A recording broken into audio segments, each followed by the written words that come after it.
recording. Okay. Hello, I am Robyn Chancellor, and we are together today. This is my guest, Heather Harvey, and she is an occupational therapist who brings nearly 30 years of real world experience in home health, hospice, and senior care.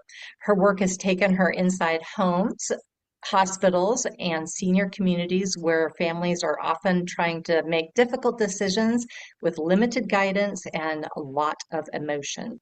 She created celebrations across the miles to help families recognize early signs of change, understand what they're seeing, and make a clear plan before crisis forces the conversation.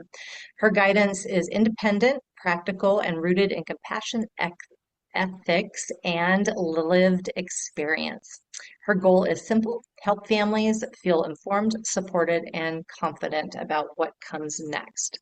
So, so thank you, Heather, for joining us, and tell us a little bit more about what you do and um, and how you are connected to our senior community.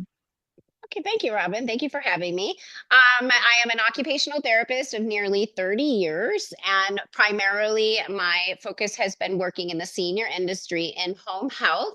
Most recently, I spent nearly 3 years in the hospice end of life realm, and most recently then left hospice and transitioned into my own private practice.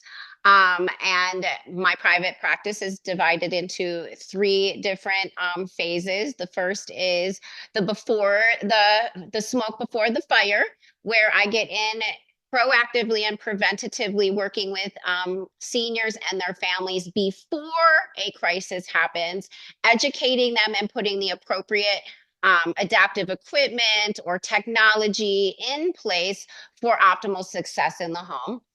And then if a crisis happens, I have a boutique occupational therapy self-pay section of my business. I do not work with insurance. You are getting complete personalized concierge occupational therapy with my service. I'm not checking off boxes for Medicare. And lastly, the third component of my business is education and community outreach, where I actually will go out to 55 plus communities, churches, anyone that will have me, and explain to them and educate them on what's to come with the silver tsunami. So I'm here to talk today about when aging, back up one, sorry. When aging changes start at home, the smoke before the fire, the early signs families miss. Next. And this is just a little bit about me and what I've done. Next. So the smoke before the fire. Small changes are often dismissed as normal aging. Families will notice signs individually, but not actually be able to put together what's going on as to what the bigger picture is. So the earlier that we recognize the change, we have more options that families can have to work with. The smoke is often very visible long before the crisis. Next. Why this matters. We're not looking for one problem, we're looking for patterns, pattern recognition. These subtle changes that appear months or even years before a crisis happens. If you're able to identify and recognize those signs early, it will help your loved one preserve their safety, autonomy, independence, and quality of life. Families rarely miss the fire, they often miss the smoke. The house never lies. This is not about judging housekeeping. It's about noticing change in the home. Increased clutter, unopened mail in stacks around the house, hospital discharge paperwork in piles around the houses, just paperwork everywhere. Neglected housekeeping, multiple magazine subscriptions that you never remember your loved one reading, unfinished chores, burned pans on the stove. These are all early warning signs. Your loved one's home can actually tell the story way before your loved one will admit to what's going on. Looking for holes in the drywall, scuffed furniture and walls, loose towel bars or toilet paper bars coming right out of the wall. Families will confuse these as actual maintenance issues, but they're truly indicative of a balance problem or near fall. Older adults will rarely announce they're struggling, but their home will. The bedroom and the bathroom are two of the biggest places. If you have the opportunity to go in your loved one's bedroom and bathroom regularly, you can actually start to notice changes in their function over time with this knowledge base that I'm giving you. Are they all of a sudden sleeping in a recliner? Are there clothing, is there clothing piled on chairs, on dressers, all over the floor? Are there cluttered pathways? The bathroom is a huge indicator of things going on. Toilet transfers, being able to get up and down off of a toilet. When people are no longer able to do it safely, they may abruptly sit down hard onto the toilet and it will actually shimmy the toilet from the actual base of the floor, or it'll break the toilet seat and the toilet seat will slide back and forth. So, looking for that, the toilet paper holder, because they'll instinctively reach for that and rip it out of the wall. Those are some real telltale signs or red flags that there are some things going on.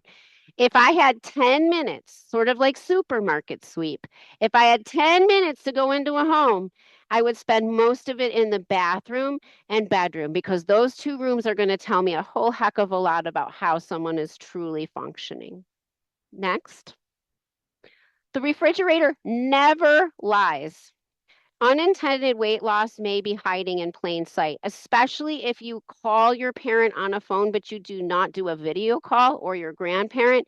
If you're not seeing them become emaciated because you're only talking on the phone, that can be a problem. I highly recommend video calls.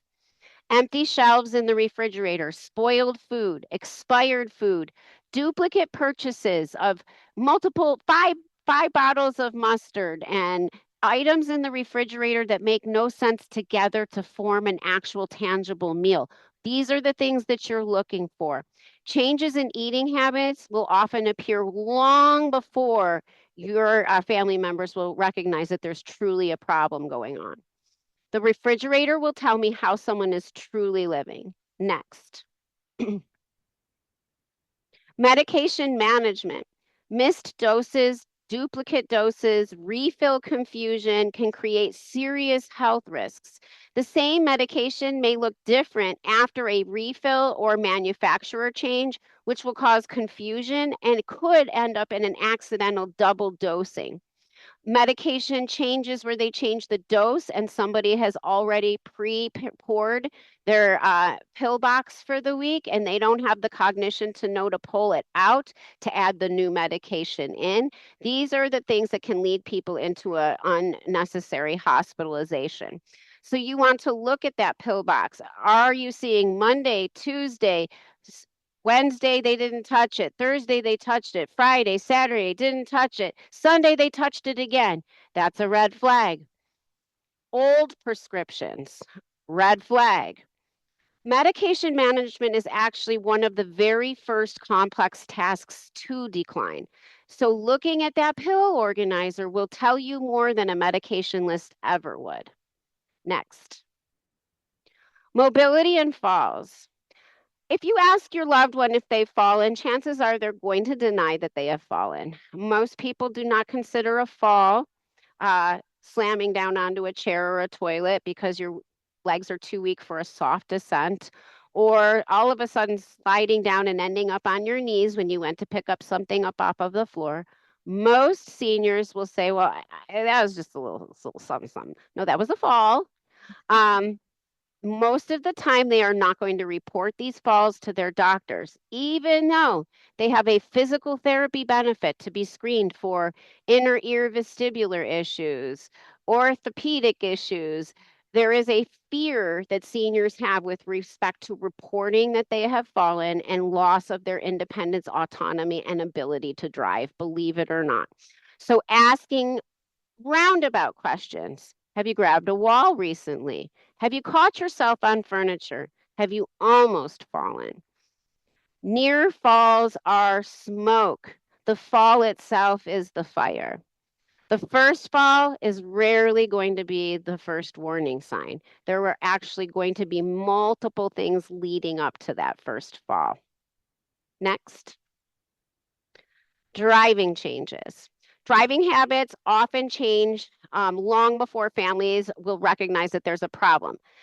What you're looking for is a new second dent, avoiding night driving, getting lost in a normal topographical pattern that they've always taken. They get twisted around and call, or perhaps someone from the community calls and says, "We found your loved one." They're a little confused.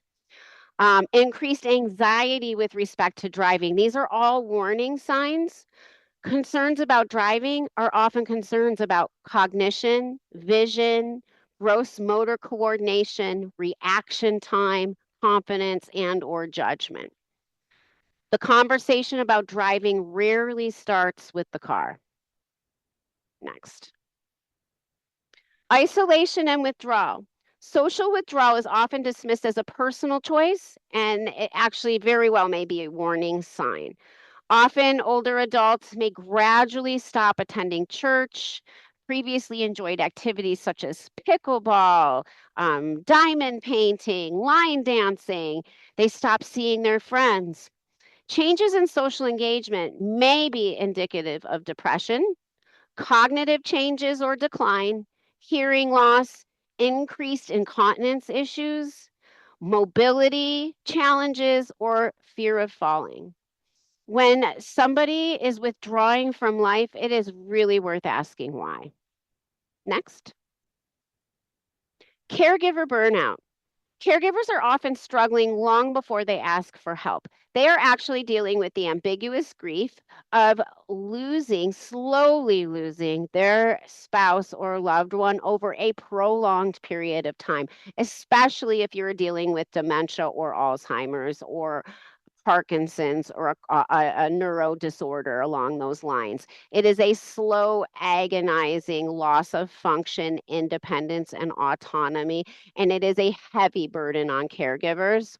Many caregivers are also trying to balance their job opportunities with their children and grandchildren, the finances, the grocery shopping, the caregiving, all of that, and it's all landing on one person. That burnout in and of itself can affect decision making, relationships, health, and quality of care. The story I often use is the loved one in the crisis situation that has fallen and broken their hip, and now they're home on home health. And the daughter is there at the kitchen table on a Zoom call because she has a job uh, task in Chicago, and she's on the computer. Home health is in. The dog is biting the physical therapist. The nurse just arrived at the same time. The grandchild's running around, just ripped their diaper off and threw it. This is the reality of what these people are dealing with. And these are the homes I've been in almost 2 decades and trying to disseminate the information of if you have this knowledge base and if you have a plan, that chaos in the home is really not going to be nearly that. So the person most at risk is not the older adult. It's actually the caregiver who is holding everything together. Nobody ever asks about the caregiver. They're always asking about mom or grandma. And sometimes it is the caregiver in crisis. Next. So, in closing, what can families do next? Start those conversations right now before the crisis forces it. Look for these patterns. Don't look for isolated incidents. Look for changes in the home. Involve trusted professionals early. Get physical therapy involved. Maybe consider switching from a primary care to a gerontologist, someone who can manage the medications and help support the entire care coordination of your loved one. Don't wait for certainty. Pay attention to change. The best time to prepare is not during the fire. You're not going to be able to put a house fire out with a hand extinguisher. That's what you're looking at if you don't start empowering yourself with this knowledge and these conversations with your loved one. So, in closing, I want you to be looking for the holes in the drywall, the loose towel bar, the expired food, that second dent, and that parent who stops doing what they love. None of these things are the fire, they are the smoke. Families rarely miss the fire, they always seem to miss the smoke. Thank you. I love that. I've actually started that conversation with my parents and just trying to get some resources, and all of them, people that I was talking to are like, "You're just so great. It's so great that you're starting that conversation early and starting to look at resources." And it does seem like there's just a lot of resources out there that are available for people. There Um, are, but you know what was interesting? When I was a practicing field clinician, I had no idea what was out in the community. When I flipped to a different career, being a community liaison, it opened up like whoa, the angels from heaven. I'm like, all of this stuff is out there, and I've been going in and out of these homes for almost 2 decades, and I wasn't able to disseminate this information. Now I'm like hogging it all, and like I'm going to give it to everybody, and I'm going to empower them, and they're going to have the best fire extinguishers and smoke detectors possible so that if and when that fire happens, they can put it out quickly. Yeah, that's awesome. Well, and it does seem like some of these things are fairly could be simple fixes. Yeah. So that's the also the encouraging thing, I think. I think also with the incredible evolution of technology, we actually have diapers that have little alarms in them at group homes that'll alert to saturation levels. So you're not waking grandma up every hour, but it'll tell you when to wake her up. So her quality of life is better. Cameras in the home, um, grandma pads, and ways to communicate and manage grandma's appointments through assistive technology if perhaps that loved one lives across the valley and can't get there every day. Awesome. That's awesome. Any questions from anybody that's on the call? Any other questions? Okay. Okay, I have a awesome. question. Oh, go ahead. Sure. Thank you. That was all amazing and great. My question is, what advice do you have for someone whose parent might be very resistant to even having the conversation, and lives far away and maybe won't do video calls? Yeah, that's Have any usually a advice red for that? flag. Something's going on. They kind of start Yeah. withdrawing. One of the books that I think super duper helped me when I transitioned from being a therapist to being a community liaison in hospice was the book called The Art of Dying Well by Katie Butler. And persistence. So my parents are in their mid 70s, and I've been persistently on them to read that book for 2.5 years. My mom just started reading it now. My dad refuses. So all you can do is keep poking the bear, and trying to give resources. I use stories. So I have that ability because I'm in home house. So I will give the worst story and be like, I don't want this to happen to you. So what can we do to help you? I also am not, it's not beneath me to go to my parents' friends and be like, if you see something, I need you to tell me. So, because they will be a little sneaky and they won't tell you, and that's where the crisis ends up happening. And sometimes they're not comfortable with certain family members. My grandfather loved a friend of the family to pieces. He was not blood, but that was the person who could really kind of facilitate everything. And so, as a family, we're like, okay, Bruce, it's on you, man. I don't think Bruce wanted that, but that's what worked for my grandpa. And so he was willing to do that. So it's a lot of communication, and also just letting them know that this is out of a space of concern and wanting to help them stay independent and autonomous. This have that autonomy. This is not about punitiveness or taking their rights away or anything like that. It's about protecting them. Well, and it seems like some of that is if you can like look, you know that these things are going to be an issue, right? We all age, we all have these things, but if you can make the decision about some of these things ahead of time, then we don't have to make those decisions for you. Yeah, and I guess part of what I want to do is just facilitate those discussions. I think just facilitating it, getting everything put together, everything is gravy from there. I work as a part-time therapist. I do outpatient therapy in the home, and I had a referral of a person in their late 90s. And I said, I just want to ask, has anyone even told you what palliative or hospice is? No. They talked about a DNR in the hospital, but they never talked about a service that she could benefit from when reactive medicine no longer is beneficial. So, in essence, we have this space in advanced age in that no one wants to talk about anything, and we just have to talk about it and get it out there. And knowledge is power, and the more you talk about it, the less scary it is, and you're able to make those plans. That's awesome. Yay, that's awesome. All right. Any other questions before I go into a little bit of kind of how we at LearningRx can help some of our seniors? Absolutely. No questions? Okay. All right. So um, let's see if I can do this quickly.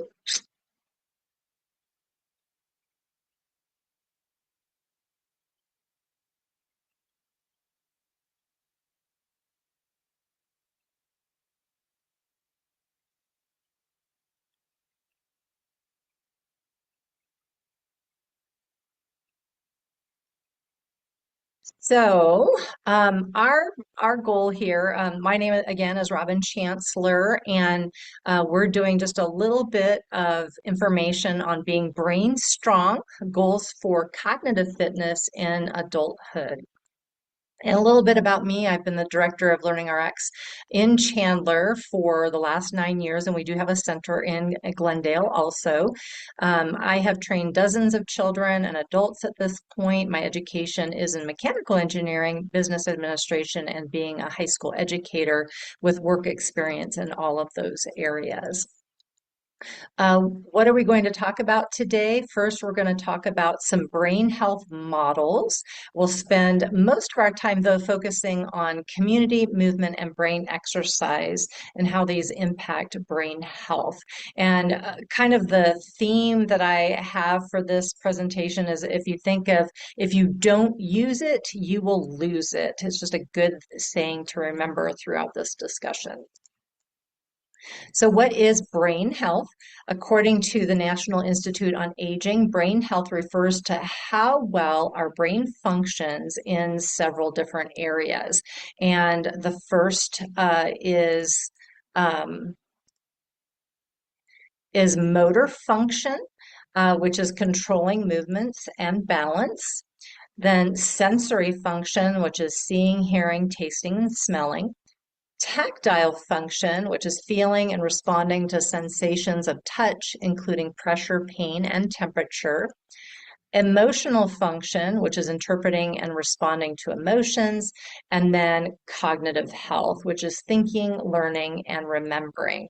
And that's actually where we're going to be talking about today. That's kind of where we as LearningRx kind of fit into this conversation. So the Cleveland Clinic has this model for brain health that includes 6 pillars. Get moving, seek out mental challenges, eat smartly, be social, get enough sleep, and take control of your health. Several other organizations have their own models for brain health, including the Center for Brain Health, AARP, and the Global Alzheimer's Platform. And based on several different models, LearningRx has developed their own model. So we are going to define the 6 goals for today's purposes for cognitive fitness as improve your sleep, fuel your body, move your body, connect meaningfully with others, manage stress, and exercise your brain. Now, Heather has found in her work that when she's working with seniors, that a lot of times it is moving your body and connecting with others that have been the most important elements of what she finds and kind of that deterioration. So we're going to focus on those two items today. And then our experience and expertise is really in exercising that brain. So we're going to talk about that area too. So for cognitive fitness, the goal of moving your body is the benefit of physical activity on the brain health in adulthood. They're well documented, and so we're going to talk about a few of those benefits. And the primary benefit for physical activity on the brain is improved cognition. And this falls into that if you don't use it, you lose it category. And so exercise enhances memory, attention, processing speed, and executive function by increasing cerebral blood flow, oxygen, and nutrient delivery to the brain, supporting neural health and function. Physical activity stimulates growth of new neurons, especially in the hippocampus, a brain region vital for learning and memory. It also boosts production of neurotropic factors like BDNF, which is a protein that supports brain health and cell growth, memory, and mood. Exercise reduces neuroinflammation and oxidative stress, two harmful processes linked to neural disease and cognitive impairment. And exercise also protects against cognitive decline. So studies show that physically active adults have lower incidence of Alzheimer's disease and other dementias, likely through improved vascular health, neuroprotection, and reduced inflammation. So if you're concerned about just that dementia, that's kind of a talk of everybody, it's like, get moving, move, move, move.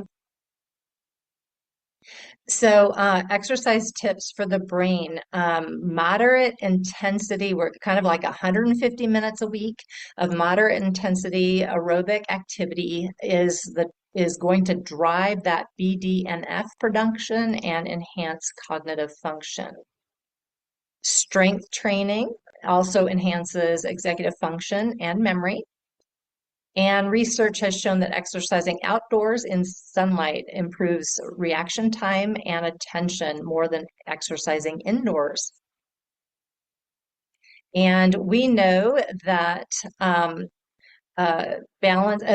so research is also showing and suggesting that adding balance and flexibility training to our regular exercise routine can also improve brain connectivity, specifically areas responsible for motor and cognitive integration.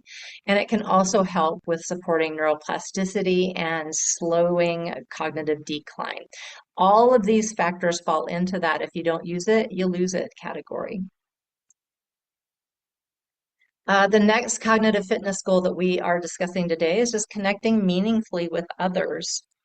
And why do social connections and socialization matter in adult brain health?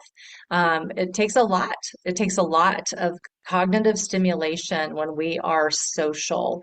So it falls into that. If you don't lose it, you'll lose it. Just having those constant conversations engage multiple brain regions that are involved with communication, empathy, memory, and executive function. This ongoing cognitive engagement builds and sustains neural networks, enhancing cognitive reserve and resilience against age-related decline and pathology. Next, it reduces stress. So by providing social connection, strong social ties buffer against chronic stress by building emotional support and reducing feelings of loneliness. Lower stress decreases cortisol and other stress hormones that at high levels lead to neural inflammation, hippocampal shrinkage, and impaired synaptic function. Neurochemical changes can also occur. Social connection can boost the release of neurotransmitters and neuropeptides such as oxytocin, dopamine, and serotonin, which promote mood stability, reward, and neuroplasticity. All processes for crucially maintaining brain health. And socialization can also lower inflammation. So social isolation actually elevates inflammation, but social connection downgrades pro-inflammatory cytokines, which reduce neural inflammation implicated in cognitive decline and dementia. All right, so here are a few reminders of ways to get connected, and some of this can all take some effort, but there are things that are really, really good for us. So meeting with others outside the home and work, meeting up with friends and family, joining a social club and taking group classes, attend and participate in church and other community groups, take classes. But one idea that isn't really talked about enough is prioritizing your hearing. And not only does healthy hearing help us to connect meaningfully with others, but it also improves our brain. Improved hearing prevents cognitive decline, prevents social isolation, and improves our social connections. So hearing ties into, again, that if you don't use it, you lose it category of brain function. So individuals can participate more fully in conversations and activities, enhance relationships, and reduce feelings of isolation. Increasing cognitive stimulation comes full circle then to preventing cognitive decline. All right, the thing that we're going to talk about, the last thing we're going to talk about is exercising your mind. Exercising that mind falls into, again, that don't use it, you lose it category for us. And ways to engage your brain is just, learning. Those mental challenges are good for us. So learning new hobbies, engaging activities like playing a musical instrument, learning a new language, painting stimulates neuroplasticity and cognitive growth.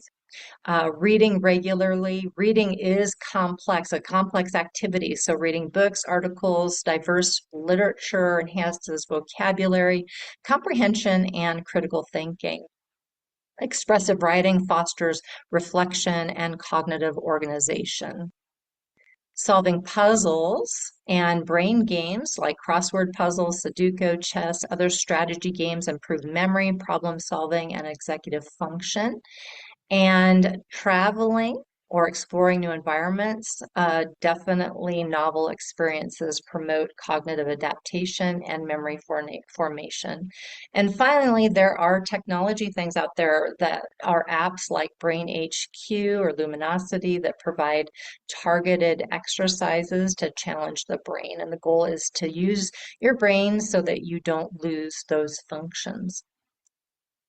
But many times as our brains age, we need more than just engagement of our cognitive skills, especially if we're noticing struggles with memory, focus, and reaction time. We actually need a more formal way to exercise our brains, which is called cognitive skills training or brain training. And that's what we do here at LearningRx. And that cognitive training is a deliberate engagement in targeted, repeated, intense mental tasks that is based on the concept of neuroplasticity or the brain's amazing ability to change with experience. It's a formal intervention grounded in research that goes beyond stimulating games. And here's the latest LearningRx chart of results from almost 3,000 adult clients over the last 10 years. And all the changes were from pre-training to post-training were statistically significant. But what sets us apart, so you can kind of see the, the green here is the before and the purple is after. So all like really big gains. But what sets us apart from other programs is that we actually have more than just what our client outcomes are. Researchers conducted a series of case studies on older adults with mild cognitive impairment, or MCI, using LearningRx's cognitive training coupled with diet, exercise, stress reduction, and sleep optimization. Not only was cognitive decline delayed over the 18 months of the study period, but several cases had clinically significant improvements in cognition and brain connectivity. And so you can kind of see, like, even this was an Alzheimer's case, they had increases over that time, but the people that were just in regular MCI was pretty significant, their gains, that most of them did not uh, technically qualify to have MCI any longer after this 18 months. Uh, but the holy grail of cognitive training research is to find changes that impact real life. The number one change that we see all day, every day at LearningRx, and that has been documented in our research, is improved confidence and self-esteem. But look at all of these other improvements: self-discipline, frustration tolerance, perseverance, memory, attention, mood, and outlook on life, social relationships, and communication skills. One of the questions that we get all the time is, how do we know if we need cognitive training? And our answer is always an invitation to get tested and just see. We screen for problems for the cognitive skills that we've talked about today. If there's a problem of weak areas, then cognitive training might be an answer. But also trust your instincts. As adults, we are familiar with what we can and can't do. And when we start noticing a change in those skills, we get concerned. And so doing a very simple assessment with us is it takes about 30 minutes. We only charge $99 if you mention this program. That's a 50% off savings. And then we have locations in Chandler and Glendale to just assess and see if that's a challenge that any of our people might be having. So hopefully this information was helpful. And does anybody have any questions? I'm blown away by the improvement in their scores. And it is so incredibly true. I think what happens a lot of times with seniors is I call it the recliner of death and dysfunction. They retire and they don't really feel like they have a purpose anymore. And they settle into that recliner for The Price is Right and The Wheel of Fortune. And that's basically their cognitive stim, are those same reruns of game shows that they've been watching for 40 years. So having your service available is such an asset. And the fact that in 30 years' time, when I was first a therapist, neuroplasticity was something that they attributed it more to children and the first year after a head injury or an insult to the brain. And now here we are in 2026, and we're learning that you can actually tap into neuroplasticity even in somebody with brain dysfunction like Alzheimer's or dysfunction. If you know how to tap into it, you can work it. It's Yeah, amazing. isn't it amazing? It And is. what's I think is interesting about, Alzheimer's can be a pretty significant decline, right? And Mhm. in that case study, they not only did they not decline any further, but there was a little bit of improvement. And so when you are talking about going into a memory care facility for, $8,000 to $10,000 a month, then a little bit of brain training is a definite Mhm. benefit, Yeah, money well spent. So. I agree. Well, I just thank you so much, Heather, for joining us Thank today and you. having this conversation. It was fun, and I'm really excited to get this out to the community, this information. Me too. Thank you so much for the opportunity, Robin.